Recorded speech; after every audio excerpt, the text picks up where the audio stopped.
Hello dears, അസ്സലാമു അലൈക്കും. Welcome back to be cool with Ponnu. എല്ലാവർക്കും നമ്മുടെ പുതിയ വീഡിയോയിലേക്ക് സ്വാഗതം.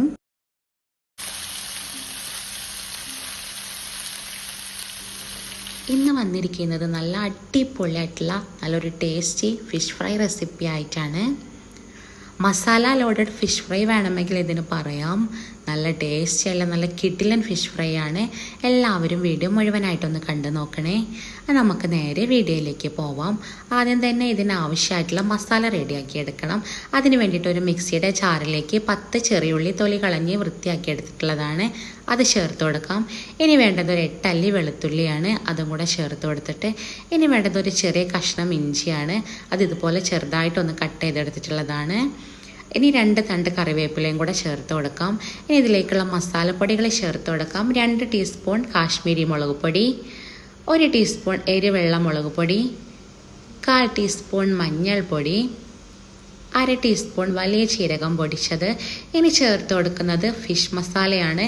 അത് നിങ്ങളുടെ കയ്യിലുണ്ടെങ്കിൽ ചേർത്ത് കൊടുക്കാം. ഇത് ചേർത്ത് കൊടുത്താൽ നല്ലൊരു ടേസ്റ്റാണ്. 1/2 ടീസ്പൂൺ ഫിഷ് മസാലയാണ് ചേർത്ത് കൊടുക്കുന്നത്. ഇനി ഇതിലേക്ക് ആവശ്യത്തിനുള്ള ഉപ്പും കൂടെ ചേർത്ത് കൊടുക്കാം. ഇനി വേണ്ടത് ചെറുനാരങ്ങ നീരാണ്. ഞാനിവിടെ 1/2 ടീസ്പൂൺ ചെറുനാരങ്ങ നീര് ചേർത്ത് കൊടുക്കുന്നുണ്ട്. ഇതിന് പകരം നിങ്ങൾക്ക് വേണമെങ്കിൽ വിനീഗറും എടുക്കാവുന്നതാണ്. ഇനി ഇതിലേക്ക് അല്പം വെള്ളം കൂടെ ഒഴിച്ച് കൊടുത്തിട്ട് ഇത് നല്ല പോലെ തന്നെ പേസ്റ്റായിട്ടൊന്ന് അരച്ചെടുക്കണം. അങ്ങനെ ഇതാ ഇവിടെ നല്ല പോലെ തന്നെ ഒന്ന് അരച്ചെടുത്തിട്ടുണ്ട്. ഇനി ഇതൊരു സൈഡിലേക്ക് മാറ്റി വെക്കാം. ഞാനിവിടെ അയല മീനാണ് എടുത്തിരിക്കുന്നത്. നിങ്ങൾക്ക് ഏത് മീൻ വെച്ചിട്ടും ഈ ഒരു സെയിം റെസിപ്പി ചെയ്യാവുന്നതാണ്.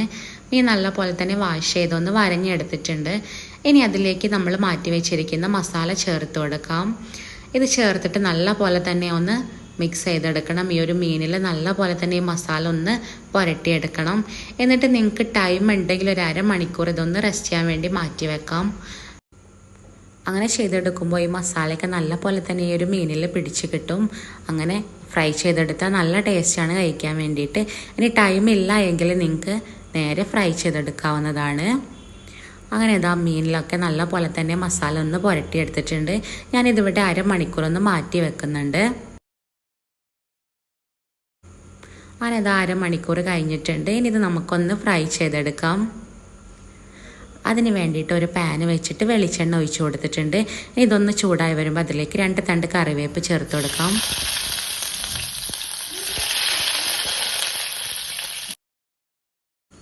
ഇനി നമുക്കിതിലേക്ക് ഓരോരോ മീനായിട്ടൊന്ന് വെച്ചിട്ട് ഫ്രൈ ചെയ്തെടുക്കണം.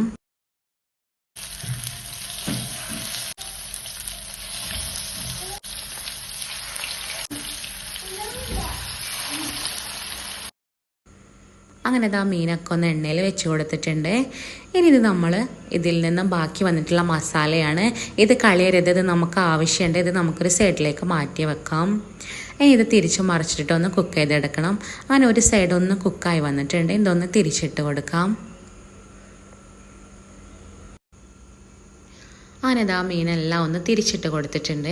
ഇനി നമ്മൾ നേരത്തെ മാറ്റി വെച്ചിരിക്കുന്ന മസാലയിൽ നിന്നും കുറേശ്ശെ എടുത്തിട്ട് എല്ലാ മീനിലും ഒന്നും കൂടെ ഒന്ന് സ്പ്രെഡ് ചെയ്ത് കൊടുക്കണം. ഇങ്ങനെ ചെയ്തെടുക്കുമ്പോൾ നല്ല ടേസ്റ്റാണ് മീൻ. ഈ ഒരു എരിവും പുളിയൊക്കെ നല്ല പോലെ തന്നെ മീനിൽ പിടിച്ചിട്ട് ഇത് കഴിക്കുമ്പോൾ നല്ല ടേസ്റ്റാണ്. മസാലയൊക്കെ നല്ല പോലെ തന്നെ ഇതിലൊന്ന് പിടിച്ച് കിട്ടും. ഇങ്ങനെ ചെയ്യാത്തവരുണ്ടെങ്കിൽ ഒന്ന് ട്രൈ ചെയ്ത് നോക്കിയിട്ട് അഭിപ്രായം പറയണേ. അങ്ങനെതാ എല്ലാ മീനിലും മസാല നല്ല പോലെ തന്നെ ഒന്ന് പുരട്ടി കൊടുത്തിട്ടുണ്ട്. ഇനി ഇതൊന്ന് തിരിച്ചിട്ട് കൊടുക്കണം. അങ്ങനെതാ ഇതിവിടെ ഒന്ന് കുക്കായി വന്നിട്ടുണ്ട്. ഇനി ഇതൊന്ന് തിരിച്ചിട്ട് കൊടുക്കാം. ഇനി ഈ ഒരു സൈഡിലും കൂടെ മസാല ഒന്ന് പുരട്ടി കൊടുക്കണം. അങ്ങനെ ഈ ഒരു സൈഡിലും മസാല ഒന്ന് സ്പ്രെഡ് ചെയ്ത് കൊടുക്കുന്നുണ്ട്. ഇനി ഇതൊന്ന് തിരിച്ചിട്ടിട്ട് ഒന്ന് ഫ്രൈ ചെയ്തെടുത്താൽ നമ്മൾ ഫിഷ് ഫ്രൈ ഇവിടെ റെഡി ആയിട്ടുണ്ട്. നല്ല അടിപൊളിയായിട്ട് നല്ല കിടിലൻ ഫിഷ് ഫ്രൈ ആണ്. അപ്പോൾ ഇത്രയേ ഉള്ളൂ നമ്മൾ ഈ റെസിപ്പി. വളരെ സിമ്പിളായിട്ട് അതുപോലെ നല്ല ടേസ്റ്റിൽ ചെയ്തെടുക്കാൻ പറ്റിയിട്ടുള്ള നല്ലൊരു റെസിപ്പിയാണിത്. അപ്പോൾ എല്ലാവരും ഇതൊന്ന് ട്രൈ ചെയ്ത് നോക്കുക. അതുപോലെ വീഡിയോ ഇഷ്ടമാവുകയാണെങ്കിൽ ലൈക്ക് ചെയ്യാനും ഷെയർ ചെയ്യാനും മറക്കല്ലേ. അതുപോലെ സബ്സ്ക്രൈബ് ചെയ്യാതെയാണ് നിങ്ങൾ ഈ വീഡിയോ കാണുന്നതെങ്കിൽ പ്ലീസ് ഒന്ന് സബ്സ്ക്രൈബ് കൂടെ ചെയ്തിട്ട് സപ്പോർട്ട് ചെയ്യണേ.